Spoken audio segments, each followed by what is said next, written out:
ಸ್ನೇಹಿತರೆ, ಸ್ವಾಗತ ಸುಸ್ವಾಗತ. ಈ ಮುತ್ತಣ್ಣನ ಸ್ವಾಗತ. ವಿಷಯ ಇಷ್ಟೇ ಕಣ್ರಿ, ಬಡವನ ಮಕ್ಕಳು ಬೆಳಿಬಾರ್ದ. ಬಡವನ ಮಕ್ಕಳು ಅಂದ್ಕೊಂಡೆ ಮಕ್ಕಳು ಓದೋ ಅಂಥವರು ಹಾಳಾಗಬೇಕಾ? ಜೀವನದಲ್ಲಿ ಯಾರು ಟ್ಯಾಲೆಂಟ್ ಇರುತ್ತೆ ಅವರಿಗೆ ಸವಲತ್ತು ಸಿಗಬೇಕಾ? ಮನುಷ್ಯ ಯಾರು ಟ್ಯಾಲೆಂಟ್ ಇರುತ್ತೆ ಅವರಿಗೆ ಯಾವುದೇ ಹುದ್ದೆ ಆಗಲಿ, ಲಾಯರಿಂದ ಹಿಡಿದು ಜಡ್ಜಿಂದ ಹಿಡಿದು ಅತ್ಯುನ್ನತವಾದ ಹುದ್ದೆವರೆಗೂ ಅವಕಾಶ ಸಿಗಬೇಕೋ ಬೇಡವ? ಬಡವ್ರ ಮಗಳು ಒಬ್ಬಳು ಓದಿ ಸಿವಿಲ್ ಜಡ್ಜ್ ಆಗಿದ್ದಾಳೆ. ಅವರ ಅಣ್ಣಂದಿರು ಮೆಟ್ಟೆಲ್ಲ ಹೊಲಿದು ಇಬ್ಬರು ಮೆಟ್ಟು ಹೊಲಿಯೋಂಥ ಕೆಲಸ ಮಾಡಿ ಅವಳನ್ನು ಓದಿಸಿದ್ದಾರೆ. ಅವಳು ಇವತ್ತು ಜಡ್ಜ್ ಆಗಿದ್ದಾಳೆ. ಖುಷಿ ಅಲ್ವೇನ್ರಿ?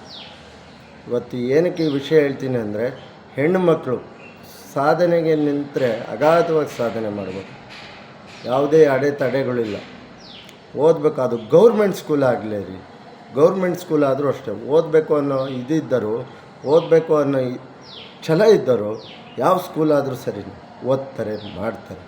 ಓದೋಕ್ಕಾಗ್ದಲೇ ನಮಗೆ ಈ ಗೌರ್ಮೆಂಟ್ ಸ್ಕೂಲು ಇದು ಸರಿಯಿಲ್ಲ ಅದು ಸರಿಯಿಲ್ಲ ಅನ್ನೋರು ಏನೂ ಮಾಡೋಕ್ಕಾಗಲ್ಲ. ನಮ್ಮನ್ನು ಸೇರಿ ಎಲ್ಲರಿಗೂ ಹೇಳೋದಿಷ್ಟೇ, ಹೆಣ್ಮಕ್ಳನ್ನ ಓದಿಸಿ. ಅವರು ಬಡವರಾಗಲಿ ಶ್ರೀಮಂತರಾಗಲಿ, ಬಡವ್ರ ಮಕ್ಕಳಾಗಲಿ ನೋಡಿ ಆ ತಾಯಿಗೆ ಕೈ ಮುಗಿಬೇಕು. ಇವತ್ತು ಸಿವಿಲ್ ಜಡ್ಜ್ ಆಗಿದ್ದಾಳೆ. ಅವರ ಅಪ್ಪ ಅಮ್ಮಗೆ ಎಷ್ಟು ಹೃದಯಕ್ಕೆ ಖುಷಿಯಾಗಿರ್ಬೇಕು, ಅವರ ತಾಯಿಗೆ ಎಷ್ಟು ಆನಂದ ಆಗಿರ್ಬೇಕು, ಅವ್ರ ತಂದೆಗೆ ಎಷ್ಟು ಆನಂದ ಆಗಿರ್ಬೇಕು. ಕಷ್ಟಪಟ್ಟರೆ ಭಗವಂತ ಕೈ ಹಿಡಿತಾನೆ ಅನ್ನೋದಕ್ಕೆ ಆ ಹುಡುಗಿ ಸಾಕ್ಷಿ. ತುಂಬ ನಿಜವಾಗ್ಲೂ ಹೃದಯಕ್ಕೆ ಖುಷಿ ಆಗೋಯ್ತು ಆ ವಿಷಯ ಕೇಳಿ. ನಾವೆಲ್ಲ ಓದಲಿಲ್ಲ, ಆದರೆ ಆ ಹೆಣ್ಮಗು ಅಷ್ಟು ಬಡ ಸ್ಥಿತಿಲಿದ್ದು ಅಣ್ಣ ತಮ್ಮ ಇಬ್ಬರು ಚಪ್ಪಲಿ ಹೊಲಿಯೋರು. ಆದರೂ ಆ ಚಪ್ಪಲಿ ಹೊಲಿದಿರೋ ದುಡ್ಡಲ್ಲಿ ಇವಳನ್ನ ಓದಿಸಿರು.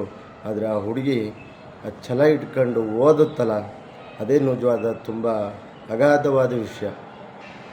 ಮಾದರಿಯಾಗಿ ಹೆಣ್ಮಕ್ಳು ಯಾವ ಹೀರೋಯಿನ್ ತಗೊಂತೀರ? ಮಾದರಿಯಾಗಿ ಯಾವ ಹೀರೋ ತಗೊಂತೀರ? ಅಲ್ಲ, ತಗೊಳ್ರಿ ಇಂಥ ಹೆಣ್ಮಗಳನ್ನ. ಯಾರೋ ಒಂದು ಯಾವುದೋ ಥರದ ಬಟ್ಟೆ ಹಾಕ್ಕೊಂಡು ಹುಡುಗರು ಮನಸ್ಸು ಹಾಳು, ಹೆಣ್ಮಕ್ಳಿಗೆಲ್ಲ ಏನು ಮೆಸೇಜ್ ಅದು? ನೋಡಿ, ತಗೊಳ್ಳಿ ಇಂಥ ಹೆಣ್ಮಕ್ಳನ್ನ ಆದರ್ಶವಾಗಿ ತಗೊಳ್ಳಿ. ಕಿತ್ತೂರು ರಾಣಿ ಚೆನ್ನಮ್ಮನ ತಗೊಳ್ಳಿ, ಒನಕೆ ಓಬವ್ರನ್ನ ತಗೊಳ್ಳಿ, ನಮ್ಮ ಹೇಮರೆಡ್ಡಿ ಮಲ್ಲಮ್ಮ ತಾಯಿಯವ್ರನ್ನ ತಗೊಳ್ಳಿ.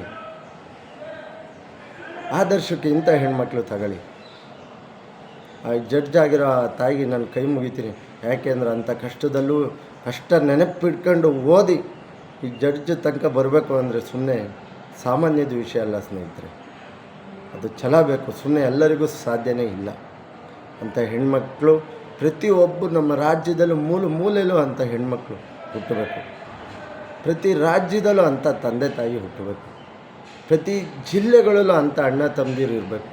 ಯಾಕೆ ಅಂದರೆ ತನ್ನ ತಂಗಿ ಓದಲಿ ಅಂತೇಳಿ ಇಷ್ಟೆಲ್ಲ ಹೋರಾಟ ಮಾಡಿ ಅವಳನ್ನು ಓದಿಸಿದಾರಲ್ಲ, ನಿಜವಾಗ್ಲೂ ಗ್ರೇಟ್ ಆದ ವಿಷಯ.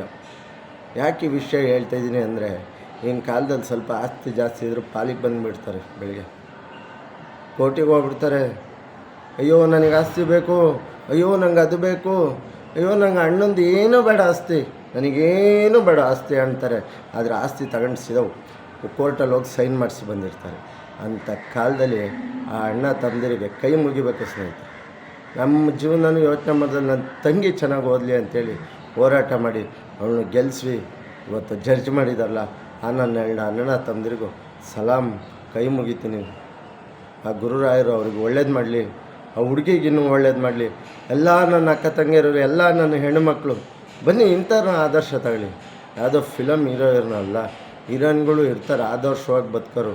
ಸರೋಜಿನಿ ಅಮ್ಮ ಅವರಿದ್ದಾರೆ, ಅಂಥವರೆಲ್ಲ ಆದರ್ಶವಾಗಿ ಬದುಕ್ತಾರೆ. ಒಂದೇ ಒಂದು ಮದುವೆ ಆದಂಥರು, ಅಂಥ ಚಿಕ್ಕ ವಯಸ್ಸಲ್ಲಿ ಗಂಡ ತೀರೋದ್ರು ನಿಜವಾಗ್ಲಿ ಬದುಕ್ತಂಥರು. ಅಂಥವ್ರನ್ನ ನೀವು ಆದರ್ಶ ತಗೊಳ್ಳಿ. ಇಂಥ ಮಹಿಳೆಯರನ್ನ ಆದರ್ಶ ತಗೊಳ್ಳಿ. ನೋಡಿ, ಆ ಬಡ ಹುಡುಗಿ ಇವತ್ತು ಓದಿ ಜಡ್ಜ್ ಆಗಿದ್ದಾಳೆ. ಕೈ ಮುಗಿತಾ ನಾನು ವಿಡಿಯೋ ಮುಗಿಸ್ತೀನಿ. ಕಮೆಂಟ್ ಮಾಡಿ, ಲೈಕ್ ಮಾಡಿ, ಶೇರ್ ಮಾಡಿ. ದಯವಿಟ್ಟು ನಿಮಗೆ ಕೈ ಮುಗಿದು ಕೇಳ್ತೀನಿ, ಸಬ್ಸ್ಕ್ರೈಬ್ ಮಾಡಿ, ಬೆಳೆಸಿ. ನಾನು ಯಾವುದು ಕೆಟ್ಟದಕ್ಕೂ ನಿಮಗೆ ಉಪಯೋಗಿಸ್ಕೊಳ್ಳಲ್ಲ. ಯಾವುದು ನಿಮ್ಮ ಸಪೋರ್ಟು, ನಿಮ್ಮ ಈ ಪ್ರೀತಿ ಯಾವುದೇ ಥರದ್ದು ಕೆಟ್ಟ ಹೆಸರು ಬರಲ್ಲ. ಕೆಟ್ಟ ಹೆಸರು ಬಂದಿಸಲೇ ನನ್ನ ಜೀವ ಇರಲ್ಲ, ತಿಳ್ಕೊಳ್ಳಿ. ಆ ಥರಕ್ಕೆ ನಿಮ್ಮ ಆಶೀರ್ವಾದ ಪ್ರೀತಿ ಸದಾ ಮುಖ್ಯ. ಕಮೆಂಟ್ ಮಾಡಿ, ಲೈಕ್ ಮಾಡಿ, ಸಬ್ಸ್ಕ್ರೈಬ್ ಮಾಡಿ, ಶೇರ್ ಮಾಡಿ. 4-6 ಜನ ಹೆಣ್ಮಕ್ಳು ನನ್ನ ತಾಯಂದಿರಿಗೆ ತಿಳಿಲಿ, ಒಳ್ಳೆಯದಾಗಲಿ, ಎಲ್ಲರೂ ಬೆಳೀಲಿ. ಜೈ ಶ್ರೀರಾಮ್, ಜೈ ಜಗನ್ನಾಥ್, ಜೈ ಕರ್ನಾಟಕ, ಜೈ ಕಿರಳಮ್ಮ, ಜೈ ಸಂಗೊಳ್ಳಿ ರಾಯಣ್ಣ.